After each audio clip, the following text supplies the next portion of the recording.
नाजरीन, मैं आज आपको सुनाने जा रहा हूँ अपनी लिखी हुई सच्ची कहानी गऊ खाला। बात 90s के दौर की है। हमारा पूर्वी दरवाज़ा ही ज़्यादा वर्क करता था। लकड़ी का दिलेदार दरवाज़ा जिसका एक पल्ला बंद रहता था, एक ही खुलता था। जब कभी मोटरसाइकिल वगैरह अंदर आनी होती तो ही दोनों दरवाजे खुलते थे। दरवाजे के बाहर जो नालियों पर लेंटर पड़े होते हैं, जहां ज़्यादातर लोग जाड़ों में बैठकर धूप सेकते हैं या लड़के गर्मियों की देर शाम तक गप्पे लड़ाते हैं, जो पुराने शहर की एक पुरानी रिवायत है। उसी लेंटर के कोने में अम्मी रात की बची हुई रोटियां या फलों सब्जियों के छिलके डाल दिया करती थी। कभी बकरी, कभी कुत्ता या कोई और जानवर उसे खाकर पेट भर लेते थे। सिलसिला लगातार चलता रहा।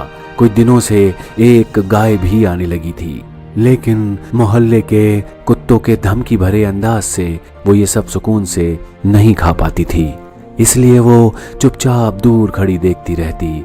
जब सारा बचा खुचा खाना भी खत्म हो जाता तो वो हमारे दरवाजे पर खड़ी हो जाती और दरवाजे के अंदर मुंह डालकर निहारती रहती। अम्मी को ये माजरा समझते देर न लगती कि वो भूखी है और खाना मांग रही है। अम्मी कुछ ताज़ी रोटियां उसे दे देती, कुछ फल सब्जियां भी खिला देती। अब ये सिलसिला भी रोज चल पड़ा। गाय की अम्मी से कुछ दोस्ती सी हो गई थी। अब कुछ ही दिनों में वो इतनी बेतकल्लुफ हो गई कि सीधे घर के अंदर आने लगी।